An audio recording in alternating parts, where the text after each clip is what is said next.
मोहतरमा सायरा बानो साहिबा।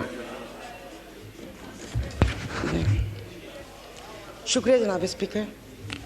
वो आपने कहा ना सलाउद्दीन भाई के शादी ब्याह महंगे हो गए हैं, तो इसका आसान तरीका है कि खामोशी से कर लें, 4 साल बाद मीडिया निकाल लेगा, पता ही ना चले किसी को।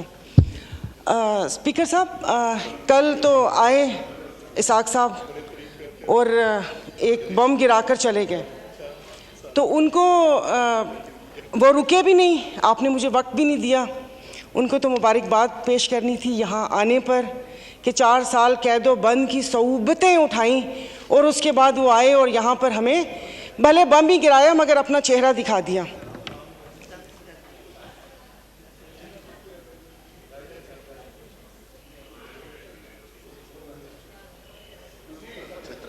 जी मोहतरमा सायरा बानो साहिबा। नहीं, वो मैंने कहा शायद ज़रूरी बात है मैं भी सुनूं कि कौन सा वो।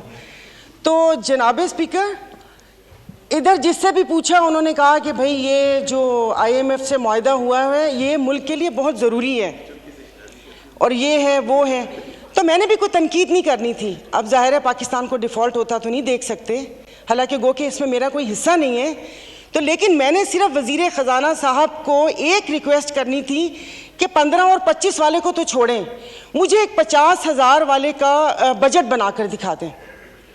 आप मुझे बजट बना के दिखा दें, मैं आपको इसको भी मैं आपको वोट दूंगी और आइंदा आने वाले आपके फैसलों को भी मैं सेकंड करूंगी। सर, ये कौन सी बात है कि आप आए, आप जिस दुख तकलीफ और कर्ब से गुजरते ही नहीं हैं, उससे गुजरते ही नहीं हैं, और आप यहाँ पर आके भाषण देते हैं कि ये हमें मुश्किल फैसले करने पड़ेंगे। मुश्किल फैसले अपने लिए करें ना, अपने लिए क्यों नहीं करते? अवाम को सादगी का दर्स दिया जा रहा है। इनके एक एक लिबास और इनकी अशिया जो इस्तेमाल करते हैं उनकी कीमतों का आपको अंदाज़ा है?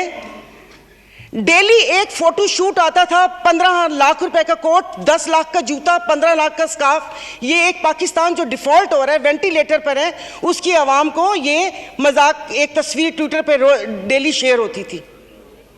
मुझे सिर्फ एक 50,000 वाले के जीने का हक छीन लिए हैं उन लोगों से। आप मुझे बताएं कि ये पेट्रोल के लिए यहीं पर ही थे।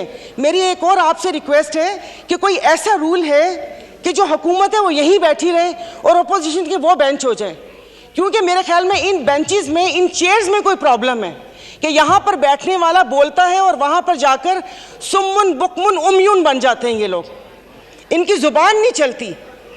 और यही जब मैं वहाँ पर बैठ के हुकूमत पर तनकीद करती थी तो यहाँ पर सब बैठे डेस्क बजाते थे। आज जब मैं यहाँ पर खड़ी होकर हुकूमत पर तनकीद करती हूँ तो उन सबको प्रॉब्लम होता है। तो जनाब स्पीकर, इन्होंने तो यहाँ तकरीर कर दी, इस तकरीर के बाद अगर इतनी हिम्मत है, कल मैं एक ग्रोसरी शॉप तक गई थी, वो भी कोई F6 नहीं गई थी, यहाँ कोई चाइना मार्केट के पीछे कोई दुकान है, वहाँ पर जाकर आप लोगों की तकलीफ, उनकी आंखों से उनका अंदाज़ा लगा लें। मुझे यहाँ पर कल ये करंट डेफिसिट और खुदा जाने क्या क्या बता रहे थे, मैं या आप अपने हलके में जाकर किसी गरीब आवाम को क्या इनको करंट डेफिसिट बताएंगे कि हमारी अयाशियों से तुम लोग इस हाल तक पहुँचे हो, अब तुम ही लोगों को बर्दाश्त करना पड़ेगा, ये कुर्बानी तुम लोगों को देनी पड़ेगी। लेकिन फिर मैंने सोचा कि कुर्बानी तो हलाल जानवर की जायज़ है, तो मीन हम हलाल हैं, जिनकी कुर्बानी नहीं है उनकी कुर्बानी जायज़ नहीं है। अब आप देख लेंगे कि यहाँ पर उठते ही जो बोला था, मैं आज इस फोरम पे अपनी पार्टी की तरफ से, मुस्लिम लीग फंक्शनल और सदर पीर पगारा और सदरुद्दीन शाह की तरफ से, मैं आप बिलावल साहब को मैं दावत देती हूँ कि आप सिंध से महंगाई मार्च शुरू करें, हम आपके साथ हैं। और मैं अपने एमक्यूएम के भाइयों को भी कहती हूँ कि वो वहाँ से यहाँ आए थे ना कि महंगाई है, तो ये वक्त है अपनी महाजर कौम के सारी गिले दूर करने का कि तब भी आप लोगों के साथ थे महंगाई के लिए और आज भी इस हुकूमत को लात मारी है इस महंगाई की वजह से। लेकिन हम यहाँ पर बैठ के सिर्फ बातें करेंगे। यहाँ पर मेरी कुछ मेंबरान से बात हुई है, नाम नहीं लूँगी मैं। एक से मैंने कहा कि कल तुम डेस्क तो ना बजाते, सुन ली थी तकरीर, कहता गरीब पैदा क्यों होता है, गरीब का कसूर है। इधर किसी ने मुझे बोला कि मुसलमान को सब्र और शुक्र का दर्स दिया गया है, सब्र शुक्र करें, पूरी दुनिया में महंगाई है। मैं टिम हॉर्टन्स और क्या कहते हैं PSL का मैच देखने वाले और कराची 2 दरिया में खाने वालों की बात नहीं कर रही, मैं उसकी बात कर रही हूँ जिसके 5-5 बच्चे और एक बाइक है, वो पेट्रोल भरवाएगा, दवाई लेगा या क्या करेगा। इन्होंने यहाँ पर वो कहते हैं ना कि शहद में घोल घोल के यहाँ पर सारा ये बजट बता दिया। मैं वैसे लिखा हुआ पढ़ नहीं सकती, इसलिए कि उसमें जज्बात नहीं होते, वो रीडिंग होती है। जैसे कल परसों ये वजीर खजाना साका साहब ने आके बिना जज्बात के यहाँ पर आकर कागज पढ़ के और ये जा और वो जा दूसरे के ऊपर, और पीछे यहाँ पर बैठे हुए सारे पीछे डेस्क पे जा रहे थे कि उसने वो कर दिया, क्योंकि इनकी तो दुकान चल रही है। मैं उस दिन नहीं थी, मैं उनको खराजे तहसीन पेश करती हूँ मुफ्ती अब्दुल शकूर को कि जिन्होंने एटलीस्ट इन 2 वजारतों के कपड़े उतार कर हम लोगों को दिखाए। ये ऐसे नहीं होगा। मुझे बताएं कि वो अवाम ही नहीं रहेंगी तो आप लोग हुकूमत किस पे करेंगे? और बिजली की बात कर रहे हैं तो आप मुझे बताएं कि आईपीपीस के मुआहदे किसने किए थे? आईपीपीस के मुआहदे तो इन्होंने किए। स्पीकर साहब, आपकी तवज्जो चाहूंगी। और कल उन्होंने कहा कि हुकूमत जैसे ही संभलने वाली थी तो सैलाब आ गया। तो जनाब स्पीकर, मुझे माफ कर दीजिए, जिस वक्त सैलाब आया तो उस वक्त तो हम अपनी जिंदा दिली का सबूत दे रहे थे। 75 करोड़ आवाम के खून पसीने और टैक्स की कमाई से हम यहाँ पर तकरीबात कर रहे थे। और मजे की बात है, प्लीज, मतलब मैं बहुत आराम से बात कर रही हूँ, कोई तंज नहीं करूंगी, कि अभी आइन की तकरीबात का आगाज हुआ है। क्या आइन के आर्टिकल 3 आई थिंक 27 या 35 36 आगे, क्या उस पर यह रियासत पूरा उतरती है? क्या हमारी जानो माल की हिफाजत है? यहाँ पर हमें बुनियादी सहूलतें मुयस्सर हैं यहाँ पर? मतलब हम लोग इतने नाक के पक्के हैं कि उस पर वो करके आइन की बात कर रहे हैं। और ये हालात इस नहद तक ना पहुंचाएं कि हम अपनी बड़ों की कुर्बानियों को बेफजूल समझें, क्योंकि गोरे से तो लेके रहेंगे पाकिस्तान, ये नारे लगाकर हमने आज़ादी तो ले ली, अब मैं किससे आज़ादी मांगूं? क्या गोश्त खाने के लिए हमने आज़ादी मांगी थी कि खुला गोश्त यहाँ पर खाने को मिल जाए? उसके अलावा तो कुछ भी नहीं है। और मुझे माफ़ कर दीजिएगा कि उस कश्मीर वाले दिन में यहाँ पर ना वज़ीर आज़म थे, ना वज़ीर ख़ारजा थे, ना दिफा मिनिस्टर थे, और ये यहाँ पर कश्मीर का वो हो रहा था। और जो मोदी की कहानी सुना रहे थे, मुझे तो एक सेकंड के लिए, मैं तो उस वक्त आई थी, मैं समझी कि आप शायद यहाँ के हालात सुना रहे हैं। मुल्क को पता नहीं आप लोगों ने कहाँ से कहाँ पहुँचा दिया। टैक्सीज की बात करें, जैसे अभी मेरे भाई ने बोला कि रमज़ान आने वाला है, मशरूबात पर, अरे मीठे मशरूबात पर क्यों टैक्स लगा रहे हैं? कड़वे मशरूब को लीगल करके उसके ऊपर टैक्स लगाएं ताकि रेवेन्यू भी मिले पाकिस्तान को। मीठे मशरूबात, एक गरीब रोज़ा रख के एक उसकी ख्वाहिश होती है रूह अफ़ज़ा पीने की या वो करके, और उन्होंने कहा बाकी चीज़ों पे टैक्स नहीं लगा। मुर्गी गोश्त महंगा नहीं हुआ, वो अल्हम्दुलिल्लाह हमारे पाकिस्तानी खुद ही महंगा कर लेंगे। जनाब स्पीकर, अभी वज़ीर आज़म साहब ने कहा था कि ये जो थर कोल है ये गेम चेंजर होगा, उसके ऊपर तो टैक्स लगा दिया। वो क्या गेम चेंजर होगा? और नहीं, उसको हलाल कर दे, मीठा तो गरीब पीते हैं, आप लोगों को उसको लीगल करके उसके ऊपर टैक्स लगा देना चाहिए।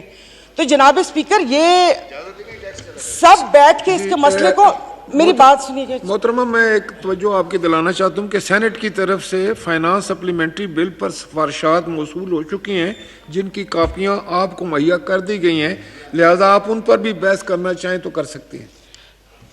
सर, अभी कौन सी कॉपियाँ? और आज हालात तो यहाँ पर है कि आज पावर की मीटिंग है और रात को 90 सफ़ों का एक पम्फलेट आ गया था, मैं 90 सफ़े रात को बैठ के पढ़ती और ये यहाँ पर आके करती।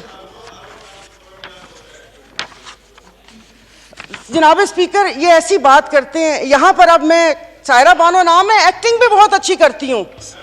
इन सब की आवाज़ के साथ इनको इनका कोरम याद दिलाऊंगी। जो यहाँ पर 5 दिन लगातार आप करो तो हलाल,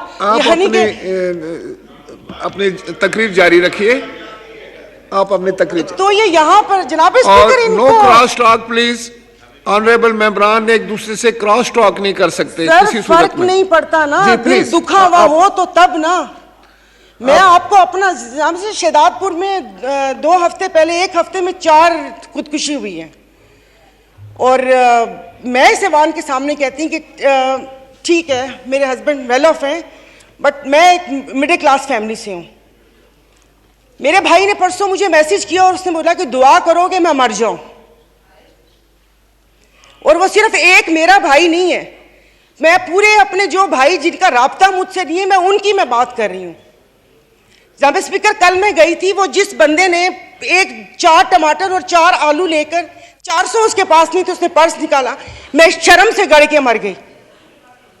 272 लीटर पेट्रोल आप लोगों ने मुश्किल करनी है तो आप V8 और बड़ी बड़ी ग्रैंड क्रूजर को 500 लीटर पेट्रोल देना, गरीब को आप नहीं वो करें। दवाइयां तो वो दवाई नहीं मिलती, सरकारी अस्पताल का आपने हाल देख लिया। मैं प्लीज आप मार दें, आप प्लीज मार दें। ये मेरी बहन पीछे बैठी हो तो पीछे ही बैठी रहो, अगली दफा की टिकट नहीं मिलेगी अगर ज्यादा चोट की तो।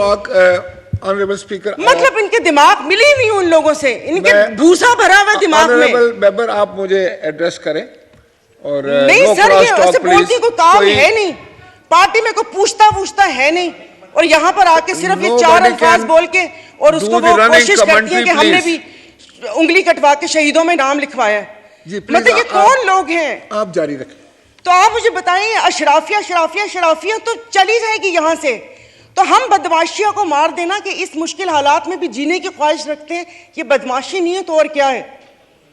इज्जतें नीलाम हो। अभी तो पहले किसी ने मुझे कहा कि आगे क्या होगा, बच्चे तो बिकते थे, इज्जतें भी नीलाम होती थी। आई एम सॉरी, भले आप एक्सपेंस कर दीजिएगा अल्फाज, पहले ढके छुपे होती थे, अब खुलेआम होंगी। और मैं इज्जत नहीं बोलूंगी, जिस्म फरोशी बोलूंगी, क्योंकि अगर इज्जतें बिक रही होती तो सब खरीद लेते, फिर बिल लाने की जरूरत ना पड़ती कि इज्जत दो हमें। सब यहां पर बैठे हुए इज्जतें खरीद लेते अगर इज्जत बिक रही होती। तो आप मुझे बताएं कि कोई लाए अमल दे दें कि अगले 5 साल तक ये मुश्किल हालात बर्दाश्त कर लो, या 10 साल तक बर्दाश्त कर लो, तो फिर भी तसल्ली हो कि ठीक है, मैं नहीं रही तो ठीक है, मेरे बच्चे उसमें रहेंगे। सर, आपने तो बच्चों से जीने का हक छीन लिया इन लोगों ने। 20,000 वाला क्या करेगा?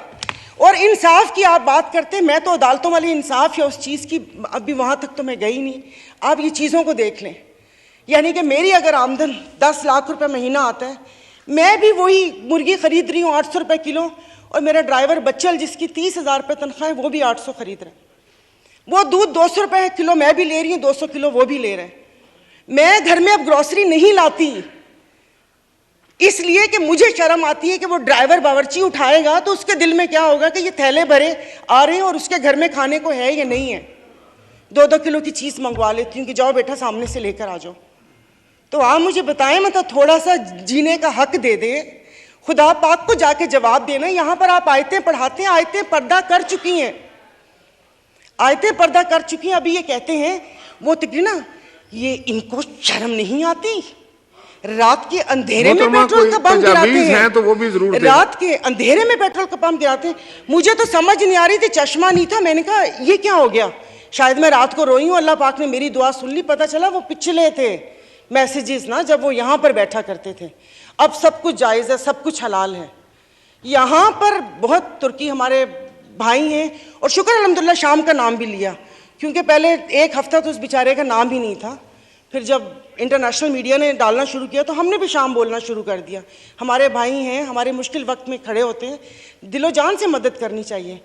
वहाँ पर जाने के लिए उतावले थे, कभी कहाँ तबाही आई हुई, उस दिन कोई पहुँचता है, उस दिन कोई पहुँचते जाएं तो तब कि आप अपनी वेल्थ में से, जैसे ये भाई ने बोला कि हम लोगों से तो ले ली तनख्वाह, अवाम से भी वो दे दिया, अवाम के पास है जो अवाम डोनेशन देगी, वहाँ पर अल्लाह पाक उनकी मदद करेगा। और वो रियासत माँ जैसी है, उनके हुक्मरान हमारे जैसे नहीं हैं, उनके लिए वो खड़े हैं। दबी हुए अवाम के लिए हम इज़ारे यकजहती के लिए बेचैन हो रहे हैं, लेकिन यहाँ पर जो मरी हुई फाकों से अवाम है उसके लिए कोई दिल में दर्द नहीं है। तो अभी ये आइन की तकरीबात के लिए कितने पैसे वो हुए, इन्होंने अभी बोला कि हम तनख्वाह नहीं ले रहे। 1,80,000 से क्या होता है, वो तो वैसे ही एक वक्त का खाना है, खाना पीना तो। लेकिन बाकी जो चीज़ें हैं वो, ये जो गाड़ियाँ, ये फ्यूल कार्ड, इनकी ताम झाम, इन सब पे कितना पैसा खर्च होता है। देखो, खुदा का खौफ कर ले, मेरे पास कोई अल्फाज नहीं है, ये सारा कुछ मैंने लिखा था, लेकिन ये बेफजूल है। मैं किसको इशारियत सुनाऊंगी कि 13 पॉइंट ये हुआ, मोडीज की रेटिंग ये है, वो ट्रांसपेरेंसी ने ये बोला वो बोला। हम में से तो किसी को भी ज़रूरत नहीं है, सब अल्हम्दुलिल्लाह खाते पीते घरानों से हैं, सब अल्हम्दुलिल्लाह खाते पीते घरानों से, लेकिन किसी और का तो सोच लें। तो ये यहाँ पर प्लीज़, मतलब अब तकरीबन साल होने वाला है, आप भी कहते रहे, लेकिन यहाँ पर आने की तौफीक नहीं हुई। मैं कुछ लोगों को, आप लोगों को दिलचस्पी होगी, आप यकीन नहीं करें, मुझे इस ऑडियो लीक से पीटीआई क्या कर रही है क्या नहीं कर रही है मुझे कोई दिलचस्पी नहीं है। सब जाएं भाड़ में, लोग, आवाम मर रही है, आप उसको देखिए।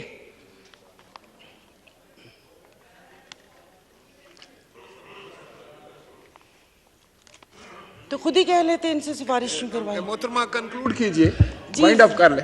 तो मैं वाइंड अप ही कर रही हूँ। मेरे पास तो कोई, जाहिर है वो इतने ना इशारिये हैं, ना मैंने मुआशियात इतनी पढ़ी हुई है।